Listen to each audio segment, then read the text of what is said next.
Assalamualaikum warahmatullahi wabarakatuh. Yang terhormat Bapak Kusdianto Setiawan, Civil Econom PhD. Yang terhormat Bapak Ibu dosen penguji. Perkenalkan, saya Irawan Sagita, mahasiswa UGM Jakarta, konsentrasi Finance. Perkenankan, hari ini saya akan mempresentasikan tesis saya yang berjudul Pengaruh Strategi Pendanaan Modal Kerja terhadap Risiko Keuangan dan Profitabilitas Perusahaan di Sektor Infrastruktur dan Properti. Latar belakang penelitian ini berawal dari pemikiran bahwa untuk menjalankan kegiatan operasional, setiap perusahaan harus memiliki modal kerja yang memadai. Modal kerja yang mencakup seluruh aset dan liabilitas jangka pendek, merepresentasikan sumber daya finansial yang dikelola perusahaan dalam siklus operasionalnya. Namun, setiap modal kerja harus memiliki sumber pendanaan yang harus diperhatikan oleh setiap perusahaan. Oleh karena itu, pemilihan sumber modal kerja adalah elemen strategis perusahaan untuk meningkatkan nilai di setiap kegiatan operasional dan aksi korporasi. Strategi pendanaan modal kerja terdiri dari 3 macam, yaitu agresif, moderat, dan konservatif. Strategi pendanaan modal kerja menentukan stabilitas dan likuiditas yang akan mempengaruhi risiko dan profitabilitas perusahaan. Seperti yang terjadi di perusahaan infrastruktur dan properti yang ada di Indonesia, terutama pada Badan Usaha Milik Negara atau BUMN di sektor konstruksi. Perusahaan BUMN karya memegang peran krusial dalam pembangunan infrastruktur nasional, khususnya pada proyek-proyek strategis seperti jalan tol. Sejak tahun 2015, pemerintah Indonesia melalui program percepatan pembangunan infrastruktur telah mendorong BUMN karya seperti PT Waskita Karya Persero Tbk, PT Wijaya Karya Persero Tbk, dan PT Hutama Karya Persero untuk berinvestasi secara masif dalam proyek jalan tol dan proyek besar lainnya. Keterlibatan ini mencakup peran sebagai kontraktor maupun investor melalui skema turnkey project dan penyertaan modal melalui Badan Usaha Jalan Tol atau BUJT. Keterlibatan aktif dalam investasi jalan tol ini menimbulkan tekanan besar pada struktur modal dan likuiditas perusahaan. Le menyatakan bahwa strategi yang terlalu agresif meningkatkan risiko gagal bayar. Strategi yang terlalu konservatif dapat menghambat pertumbuhan dan efisiensi. Dengan permasalahan yang disebutkan pada latar belakang, menggambarkan fenomena yang terjadi pada perusahaan-perusahaan yang bergerak di industri infrastruktur dan properti, di mana kondisi tersebut berpotensi menimbulkan risiko keuangan perusahaan seperti risiko gagal bayar atas kewajiban finansial baik kepada vendor, kepada kreditur maupun pemerintah berupa kewajiban perpajakan. Kecenderungan perusahaan di sektor infrastruktur dan properti menggunakan pendanaan jangka pendek, sementara investasi dalam kegiatan operasi utama perusahaan cenderung berjangka panjang, seringkali menimbulkan permasalahan terhadap keberlangsungan perusahaan. Perusahaan berisiko mengalami kesulitan membayar biaya modal yang diperoleh dari pihak lain. Strategi pendanaan yang agresif menimbulkan keraguan terhadap ketahanan perusahaan dalam menghadapi risiko tersebut, terutama pada kondisi arus kas. Tujuan penelitian ini adalah A. Untuk menguji pengaruh strategi pendanaan modal kerja terhadap risiko keuangan perusahaan. B. Untuk menguji pengaruh strategi pendanaan modal kerja terhadap profitabilitas perusahaan yang diukur dengan return on assets. C. Untuk menguji pengaruh strategi pendanaan modal kerja terhadap profitabilitas perusahaan yang diukur dengan net profit margin. Manfaat dari penelitian ini bagi manajemen menjadi referensi bagi manajemen perusahaan dalam merumuskan dan merencanakan strategi pendanaan yang efektif. Memprediksi perkiraan kondisi di mana penerapan strategi tersebut dapat menghasilkan tujuan yang optimal bagi perusahaan. Bagi pemangku kepentingan atau stakeholder, poin-poin yang membentuk dasar penilaian kinerja manajemen perusahaan yang menjadi objek penelitian ini. Faktor penting dalam proses pengambilan keputusan terkait kondisi perusahaan. Bagi regulator, landasan ilmiah bagi pihak regulator dalam membuat atau merevisi kebijakan dalam menentukan atau mengawasi penggunaan modal suatu perusahaan. Menyesuaikan aturan-aturan yang dapat melindungi investor dan manajemen dari risiko-risiko yang merugikan. Landasan teori. Yang pertama, agensi teori. Adalah teori yang membahas masalah yang timbul dari hubungan keagenan antara pemberi pekerjaan atau prinsipal dan pihak yang mengerjakan atau agen. Menurut Panda dan Lepsa, ada 3 tipe utama teori keagenan. 1. Hubungan antara prinsipal dan agen. Yang kedua, hubungan antara pemegang saham mayoritas dan minoritas. Yang ketiga, hubungan antara pemilik dan kreditur. Yang kedua, pecking order teori. Perusahaan menerapkan prioritas dan preferensi tertentu dalam pemilihan sumber pendanaan. Teori ini menyatakan bahwa perusahaan secara inheren lebih memprioritaskan pembiayaan internal, seperti laba ditahan, dibandingkan opsi pembayaran eksternal. Jika pendanaan eksternal diperlukan, perusahaan cenderung memprioritaskan pendanaan melalui utang daripada penerbitan ekuitas baru, karena biaya informasi yang terkait dengan utang dinilai lebih rendah dibandingkan dengan biaya yang timbul dari penerbitan saham. Selanjutnya, signaling teori. Terdapat asimetri informasi yang terjadi karena pihak manajemen memiliki pemahaman yang lebih mendalam mengenai kondisi internal perusahaan dibandingkan investor yang hanya mendapatkan akses informasi yang terbatas. Maka setiap tindakan manajerial dapat ditafsirkan sebagai sinyal oleh pasar. Strategi pendanaan modal kerja.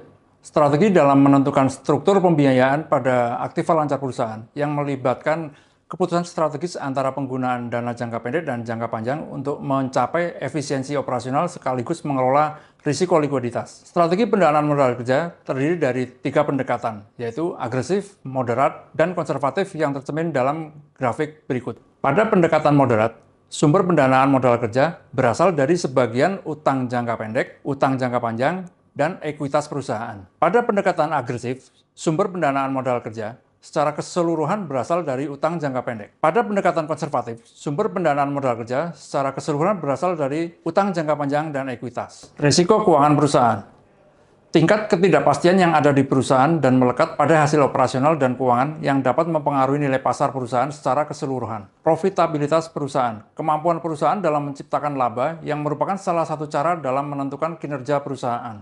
Pengembangan hipotesis penelitian, variabel independen, strategi pendanaan modal kerja, variabel dependen, risiko keuangan perusahaan, profitabilitas, ROA, profitabilitas NPM. Pengaruh strategi pendanaan modal kerja terhadap risiko keuangan perusahaan. Semakin konservatif perusahaan dalam mendanai modal kerjanya, maka likuiditas perusahaan akan semakin baik karena risiko likuiditas dapat ditekan. Karena perusahaan mendanai modal kerjanya dengan utang jangka panjang atau ekuitas. Sehingga semakin konservatif pendanaan modal kerja perusahaan, maka semakin berkurang risiko keuangan yang ditanggung perusahaan. H1, strategi pendanaan modal kerja berpengaruh positif terhadap risiko perusahaan. Pengaruh strategi pendanaan modal kerja terhadap profitabilitas perusahaan. Perusahaan yang mendanai modal kerjanya yang cenderung semakin konservatif akan menurunkan risiko likuiditasnya karena sumber pendanaan yang digunakan dalam modal kerjanya menggunakan utang jangka panjang dan ekuitas. Hal ini dapat dijelaskan karena biaya yang timbul lebih rendah dan efisien daripada perusahaan yang menggunakan strategi agresif,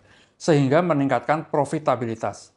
Selain itu, menurut teori sinyal, kebijakan pendanaan modal kerja yang konservatif dapat memberikan sinyal kepada pasar bahwa manajemen mengutamakan keberlanjutan daripada spekulasi pembiayaan yang berisiko, sehingga profitabilitas perusahaan semakin meningkat. Kedua, strategi pendanaan modal kerja berpengaruh positif terhadap profitabilitas perusahaan yang diukur dengan return on assets.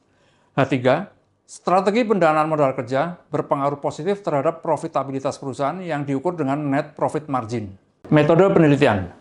Jenis dan sumber data. Jenis data sekunder, sumber data dari laporan keuangan yang tersedia di publik. Teknik pengumpulan data, purposive sampling. Objek penelitian, 72 perusahaan sektor industri infrastruktur dan properti dari tahun 2008 sampai dengan tahun 2023. Variabel penelitian, strategi pendanaan modal kerja menggunakan rasio short-term financing strategi. Risiko keuangan perusahaan menggunakan rasio times interest on. Profitabilitas perusahaan menggunakan rasio return on assets dan rasio net profit margin dengan rumus terlampir. Model analisis. Untuk menguji hubungan antara variabel independen dan dependen. Penelitian ini menggunakan analisis regresi linear berganda, sehingga terbentuk model regresi sebagai berikut. Hipotesis statistik. H0 variabel bebas atau independen secara parsial tidak berpengaruh terhadap variabel dependen atau terikat.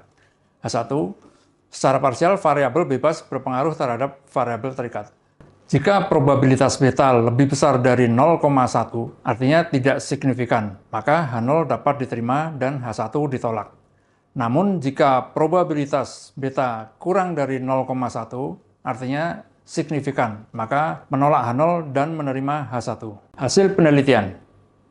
Sampel penelitian. Sampel final yang ada di penelitian ini berjumlah 793 perusahaan yang terdiri dari 401 tahun perusahaan termasuk dalam kategori agresif, 161 tahun perusahaan termasuk dalam kategori moderat, dan 231 tahun perusahaan termasuk dalam kategori konservatif. Dasar penentuan kategori didapatkan dari hasil perhitungan STFS dengan ketentuan sebagai berikut. Apabila nilai STFS menunjukkan di atas 1, maka strategi pendanaan modal kerja perusahaan tersebut adalah konservatif. Apabila nilai STFS sama dengan 1, maka strategi pendanaan modal kerja tersebut adalah moderat. Apabila nilai STFS menunjukkan di bawah 1, maka strategi pendanaan modal kerja tersebut adalah agresif. Statistik deskriptif. Setelah sampel diidentifikasi kategori pada masing-masing tahun perusahaan, penelitian ini dilanjutkan dengan menentukan letak dan kondisi sampel secara keseluruhan yang mana terdiri dari nilai maksimal, nilai minimal, rata-rata, dan deviasi standar dari setiap variabelnya. Statistik korelasi.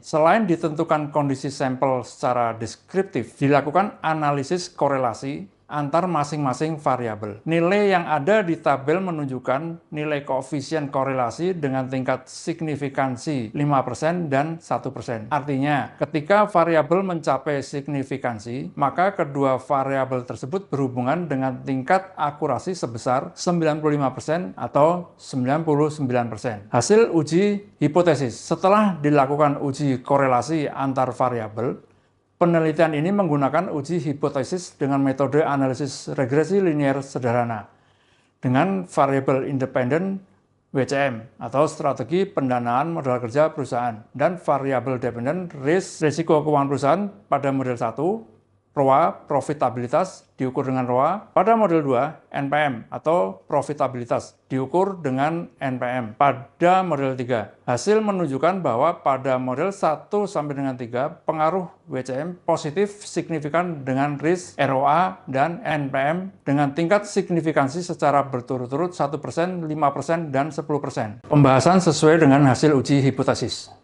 Pengaruh strategi pendanaan modal kerja terhadap risiko keuangan perusahaan. Apabila perusahaan semakin agresif dalam mendanai modal kerjanya, akan cenderung mengikuti sebagian besar modal kerja perusahaan. Atas keterikatan dengan modal kerja tersebut tidak dapat digunakan dengan aktivitas investasi lain, dikarenakan berpotensi lebih besar untuk dapat dikonversi menjadi kas. Kurangnya likuiditas perusahaan ini yang diakibatkan dengan rendahnya perputaran piutang dan persediaan dapat berakibat meningkatkan risiko keuangan perusahaan. Peningkatan risiko perusahaan yang diakibatkan sulitnya untuk mengkonversi piutang dan persediaan perusahaan menjadi kas juga disertai dengan meningkatnya biaya perawatan dan penyimpanan persediaan yang harus ditanggung oleh perusahaan, sehingga ada sangkos yang melekat dan harus ditanggung perusahaan. Semakin meningkatkan biaya perusahaan, maka dapat berpotensi untuk meningkatnya risiko keuangan perusahaan. Pengaruh strategi pendanaan modal kerja terhadap profitabilitas perusahaan.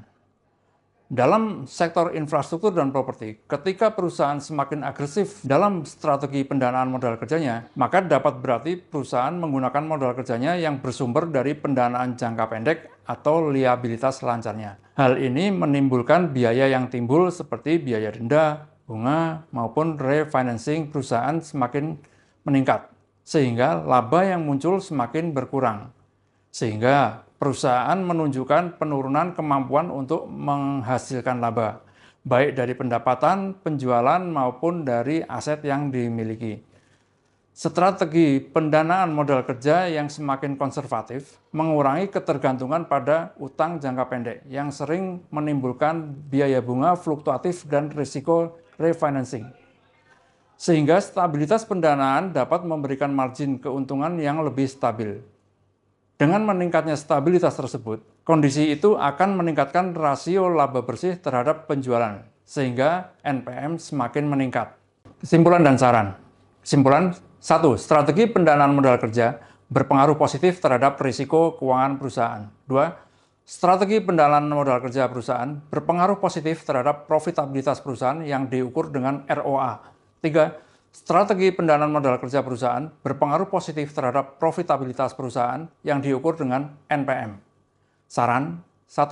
Peneliti selanjutnya dapat menambah variabel independen lainnya agar menjelaskan pengaruh terhadap variabel dependen lebih akurat seperti penggunaan komponen modal kerja, karakteristik perusahaan yang lain seperti ukuran, leverage, maturitas perusahaan, dan lainnya. 2. Penelitian selanjutnya agar dapat menambah sektor di industri lainnya agar hasil penelitian lebih komprehensif dan lebih general. Demikian pemaparan dari saya. Terima kasih atas perhatian dari Bapak Ibu dosen. Wassalamualaikum warahmatullahi wabarakatuh.